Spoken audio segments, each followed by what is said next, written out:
Mesdames et messieurs, bonjour à toutes, bonjour à tous, bienvenue à Fontaine-le-Comte. Nous sommes à quelques kilomètres de la localité de Poitiers, une grande finale en perspective, deux équipes derrière moi. Ça va être du bowling de très très haut niveau avec la team Sirius d'un côté et la team Worlds de l'autre. Laquelle des deux va repartir avec la gloire suprême, la gloire éternelle, le titre de champion. C'est la 14e édition de la Promotion Tour avec le Strike Tour, la super finale. C'est là que ça se passe, c'est tout de suite, c'est maintenant. Thank you, Marc Chavet, for that introduction to the final of our Team Baker competition here at the Bowling Promotion Tour. It is Team Worlds against Team Sirius. Team Worlds consisting of Kenny Bio, Jaime Gonzalez, Halvar Hagen Nielsen, and Jack Blythe. And Team Sirius has Louis Bonnet, Sophie Kiergaard Nielsen, Austin Taylor, and Monica Shack Nielsen. This is Team Baker competition. They'll be bowling a single game, whereas each bowler will bowl 2 frames in the match, and the first and second bowlers will bowl the 9th and 10th. That will be a single game to determine our team champion, and this is the last match of the 2023-2024 season of the Bowling Promotion Tour. My name is Bruce Hall. It's my privilege to be your international commentator, and it's all come down to this, and here is Kenny Bio to kick us off on the left lane. And he'll be throwing that purple hammer as he has all through the competition. And pretty good shot out to the left, comes up and just gets the messenger that won't carry the 7-pin. Pretty good shot here by B.O.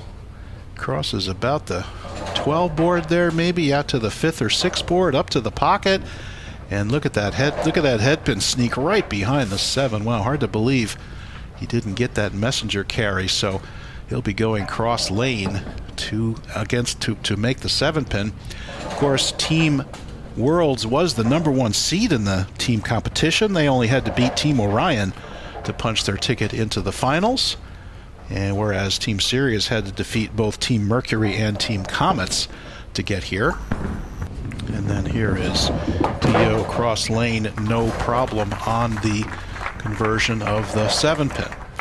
And now we will get our first look at Team Sirius. It will be Louis Bonnet. So again, Bonnet will bowl the 1st, 5th, and 9th frames of this match. And he'll also be throwing the purple hammer.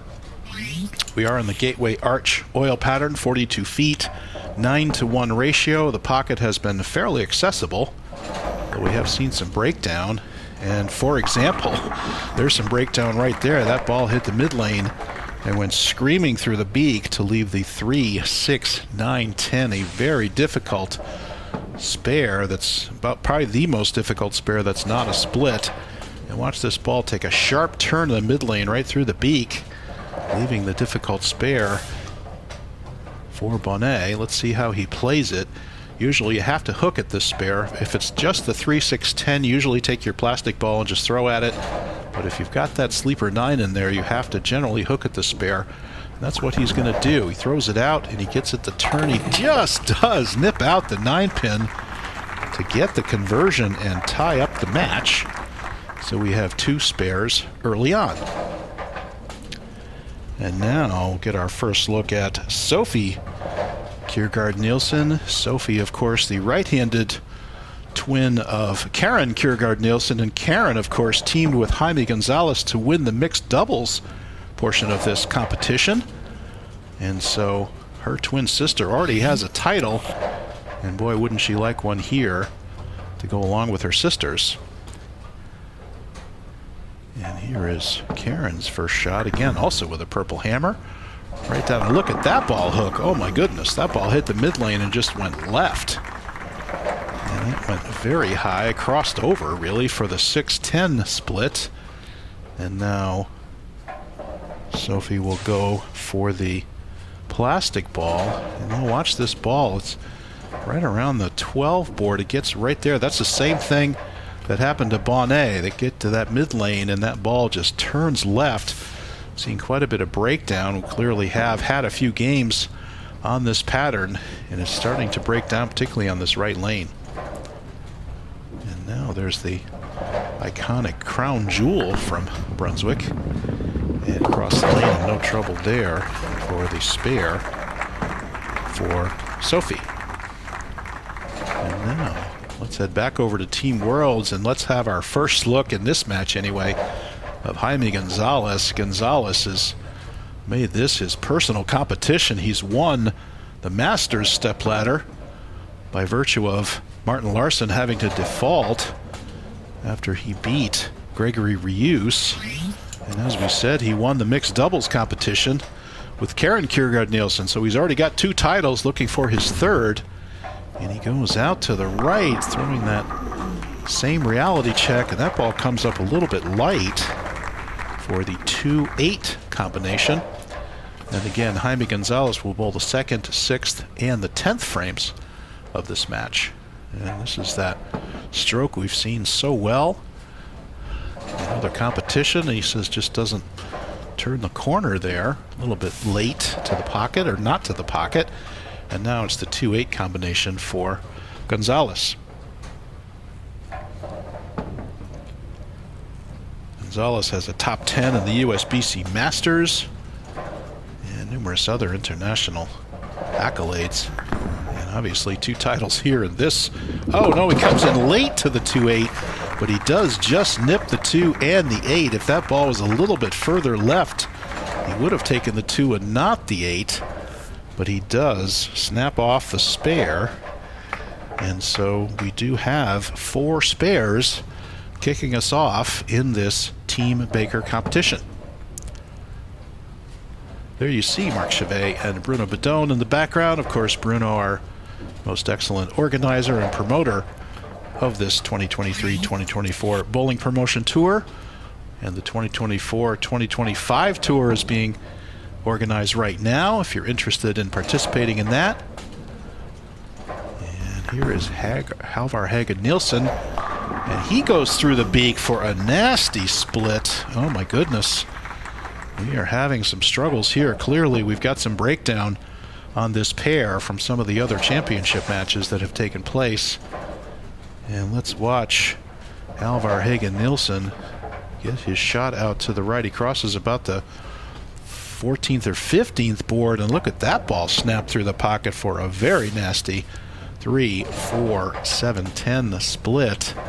This is makeable if you can slide the 3-pin over to the 4-7. You basically shoot at the baby split and hope for it and stay out there, stay out there. Oh my goodness, he gets the 7 but not the 4, so he gets 6-3 out. A very good attempt there by Halvar Hagen Nielsen, but could not convert the spare. And that's going to leave Team Worlds in a world of hurt, actually. They're in 43 in the 3rd only. And now it's Austin Taylor, the Englishman, another lefty.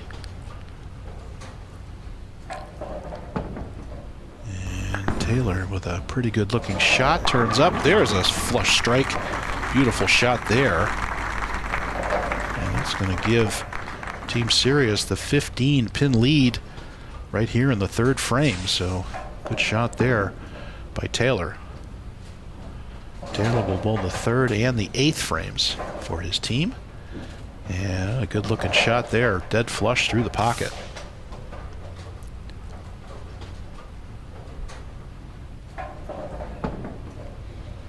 Now our first look at Monica Shack-Nielsen. Monica kicked off the Masters stepladder by winning 3 consecutive matches.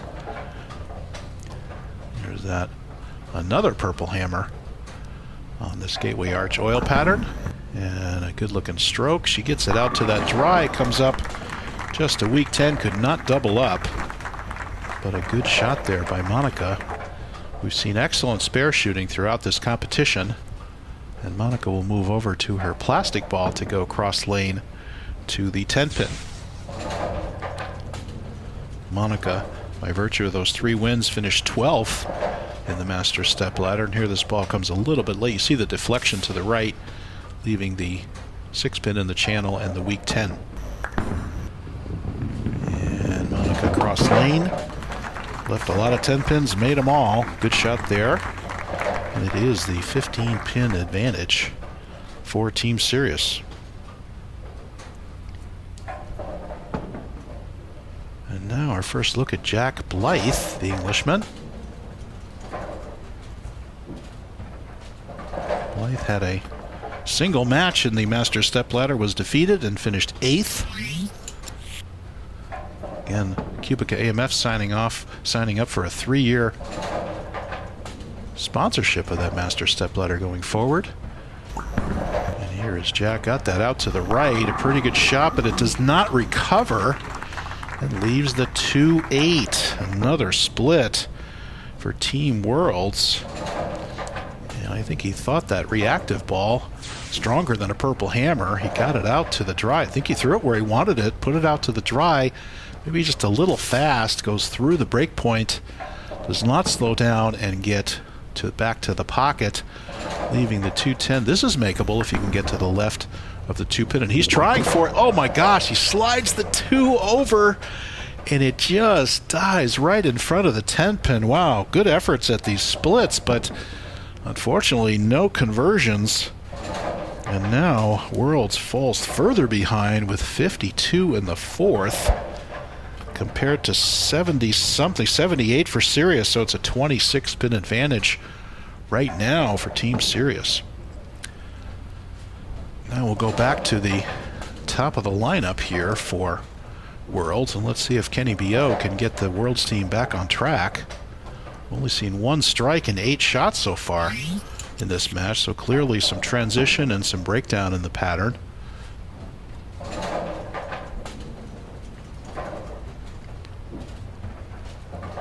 And B.O. left that messenger 7-pin last time. This looks like basically the same shot, except look at it turn through the beak. And he got that a little slower, I think, and it comes up through the beak, leaves the 2-4. And again, not in the pocket. And in fact, Team Worlds has had just 1 ball in the pocket in 5 attempts. So clearly they are fishing and looking for the shot here. And look at that through the beak for the 2-4. And now just take the plastic ball, go cross lane for the 2-4 conversion.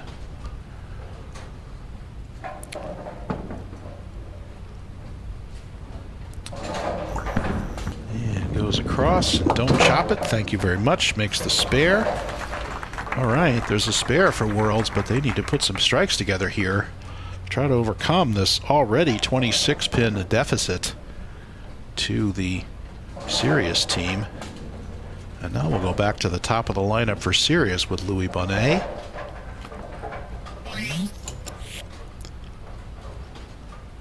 The Belgian.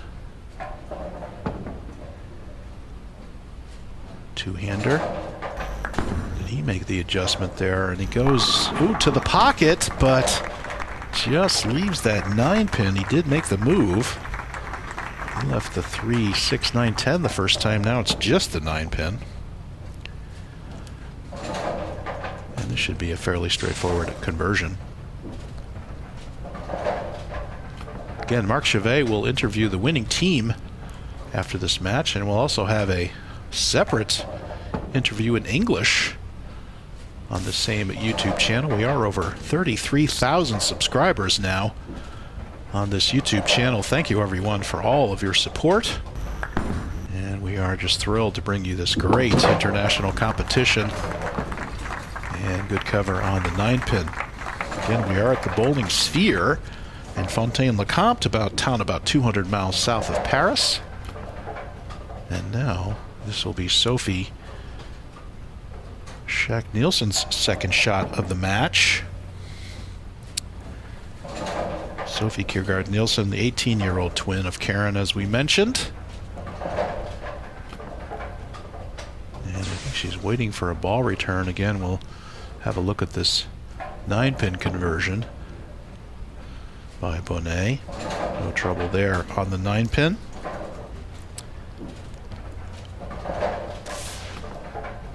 Yeah, not sure what the delay is here. I think we're waiting possibly for a ball return down back. Is that it? But Sophie is there waiting patiently. You see Jaime Gonzalez there.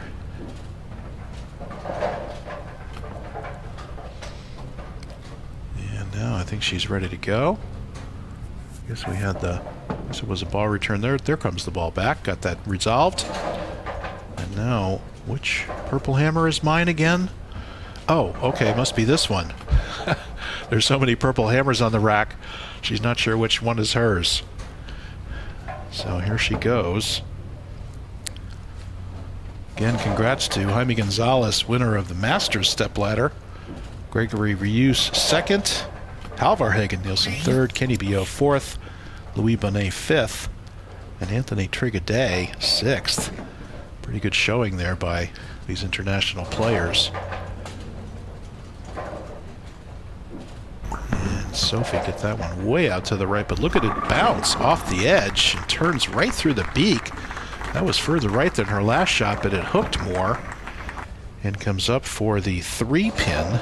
So we've had just one strike in 11 attempts.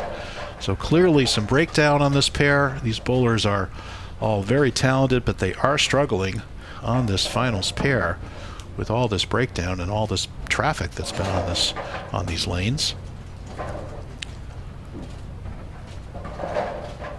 And again, Sophie would love to get a title here to match her sisters.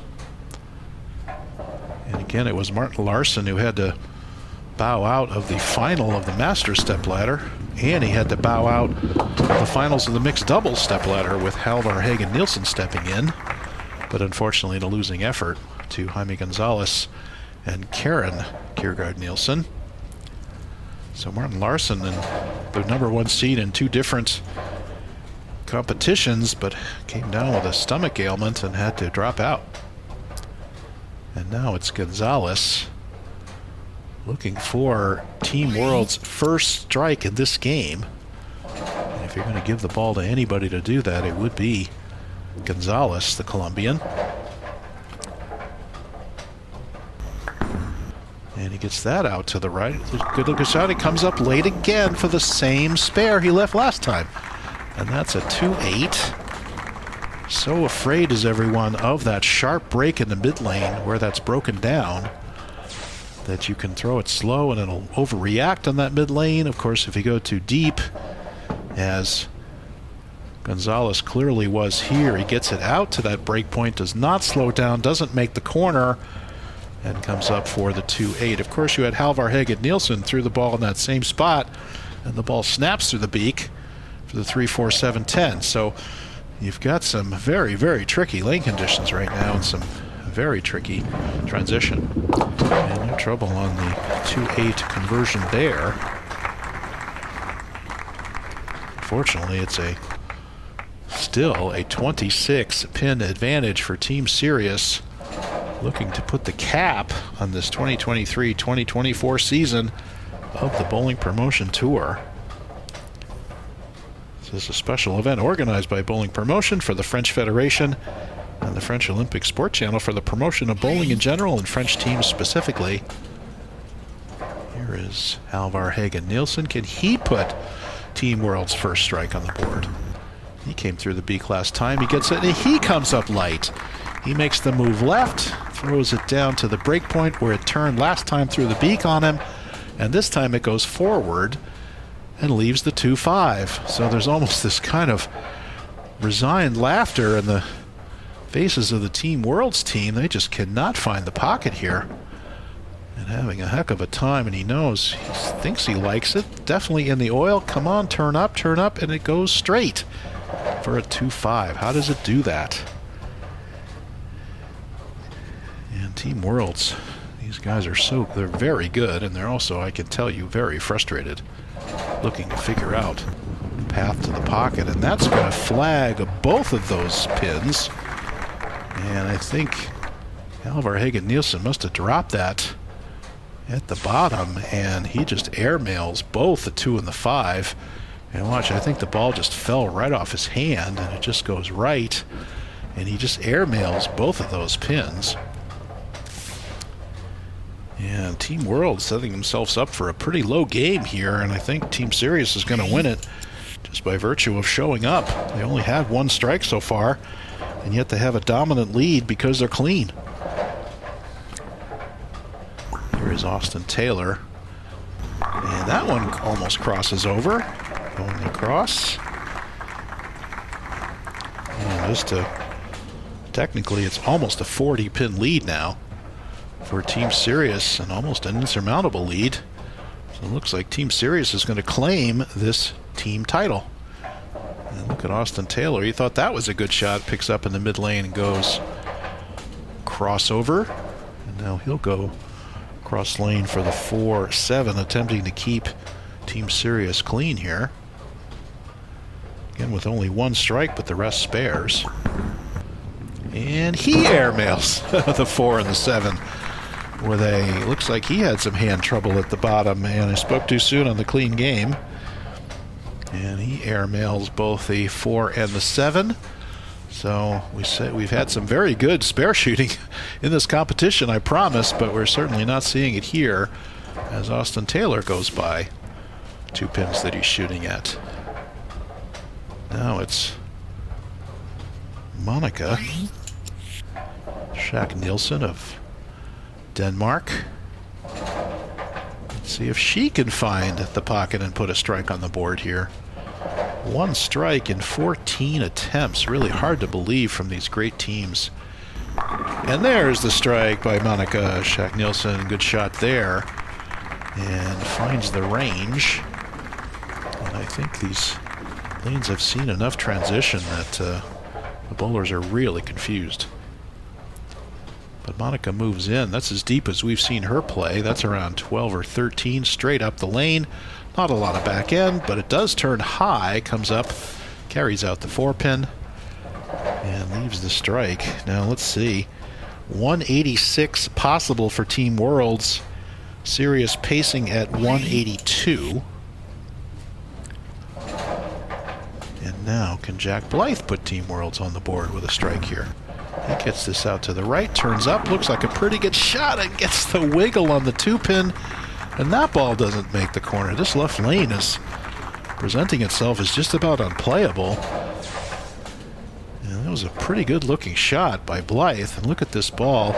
Turns towards the pocket, just doesn't get there, can't get the friendly roll on the 2, and so it will be the single pin spare for Jack Blythe. So Jack has not struck at either of his attempts, but guess what? Neither is anyone else on Team World. So hard to believe a team of this caliber failing to find the range at all in this competition. And now we move to the 9th and 10th, and this will be Kenny Bio's 3rd shot. He had that messenger 7-pin, and then he had the ball through the beak. Let's see if they can find the range here. Again, Team World's looking for their first strike in 9 attempts. Taking his time is BO. They're still in the match. They can still shoot 176, forcing Sirius to get 2 marks. So really important shot here by BO. Time to put some strikes together. BO and Gonzalez, it's down to them. And that's way left, but it comes up and oh, how about a stone 9?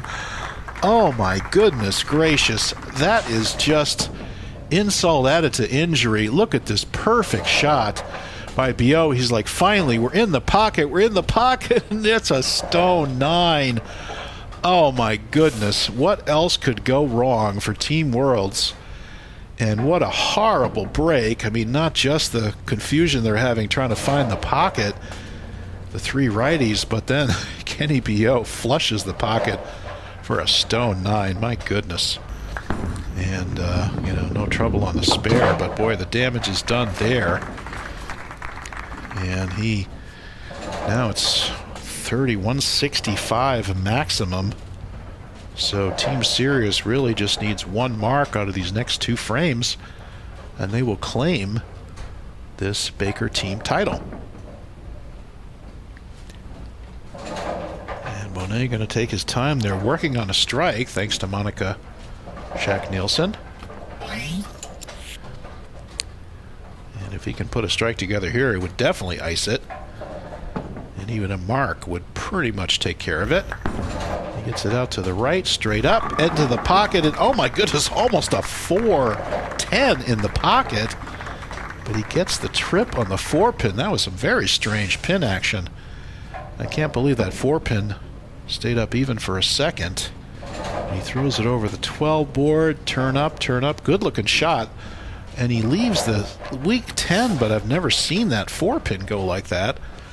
But anyway, it does go out, so now it's just a straightforward 10-pin for Bonnet. If he were to make this, it would be close to the 160s, and they would just need some decent count in the 10th to wrap this up, and that's assuming that Jaime Gonzalez can find the range and double in the 10th.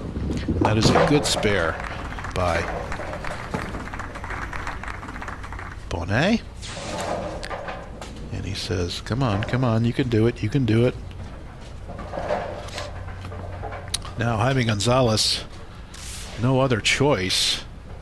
Excuse me, it will be Sophie in the 10th, and Sophie can wrap this up right here. All she has to do, she needs 165, so there's 142 in the 8th.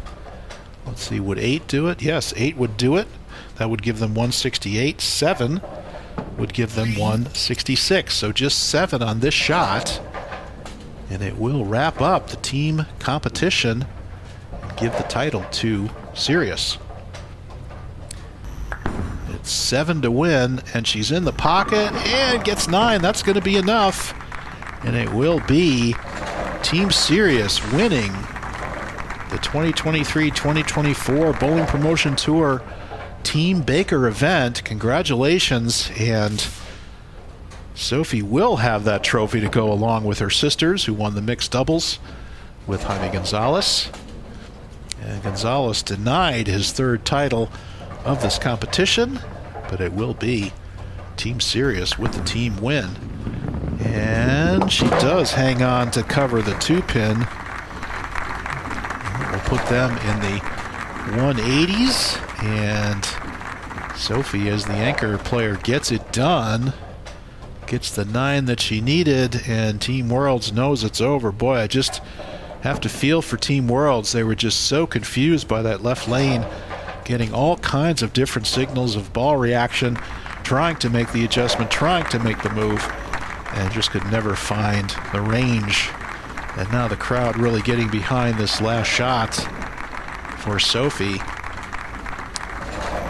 And it's a good-looking shot by Sophie out to the pocket. Gets up, scrambles the rack for the strike, and a very fitting end for Team Sirius as they win the Team Baker competition, and hugs all around.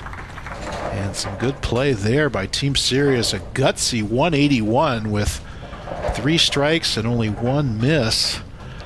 And that's enough to take home this title. And now, just for kicks, let's see if Jaime Gonzalez can find the first strike for Team Worlds.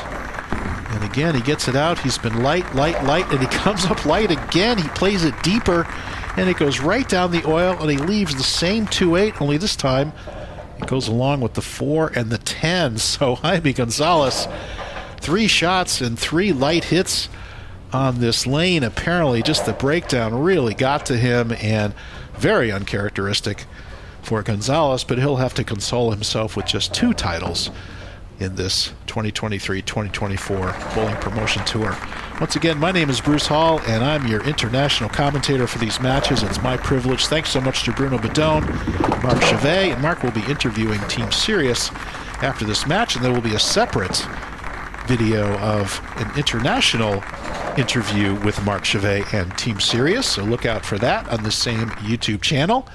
And we will be back next year with the 2024-2025 Bowling Promotion Tour, and hope everyone has a wonderful bowling season and a great summer, and looking forward to seeing you next year as part of the Bowling Promotion Tour. And hugs all around for Team Sirius as they celebrate their victory.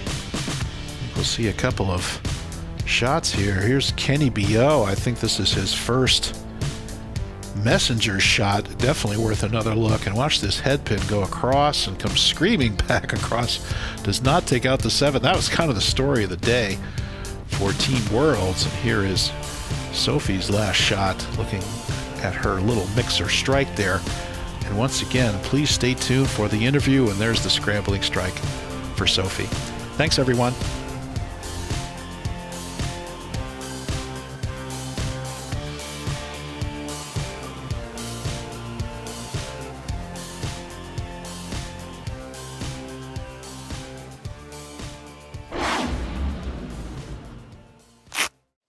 Team Sirius just walking away with the grand prize, the ultimate reward, and the championship title. What a performance. It was interesting to watch the final in particular. No strikes on the other side. Interesting. You guys just capitalizing on the opportunity, taking it all the way. Congratulations on the great win. Honestly, thank you so much for the win. I mean, I think it's so brilliant being able to capture the win with these guys. I mean, right from the get-go, these three showed up straight away. They've been fantastic this whole week. They've really carried me on their backs, to be perfectly honest, but they've just been impeccable. Can't think of any better words to describe them. I mean, as you said, no strikes from the other team. Looked like the pressure just got to them a little bit, but we steeled our nerves, made the shots when we needed to, and just blew it out the water. Can't be more proud of these guys. And Austin Lewis was telling me a little bit earlier, it's about the team spirit, the cohesion of the group. Do you confirm that as well? You guys just walking it all together, one for all for one? Yeah, of course. He's perfectly right. I mean, right from the get-go, from the very first game, these guys we all put our hearts and minds together. Right from the first game, first frame, everyone was on the same page. And honestly, we've been saying it to each other the whole week. We are convinced that is why we came out with the win, just because our cohesion and our spirit was just all together as one, and we just showed it on the lanes all week, just absolutely blowing it all out the water. Thank you for the insight, ladies and gentlemen. Your team champions, Team Sirius.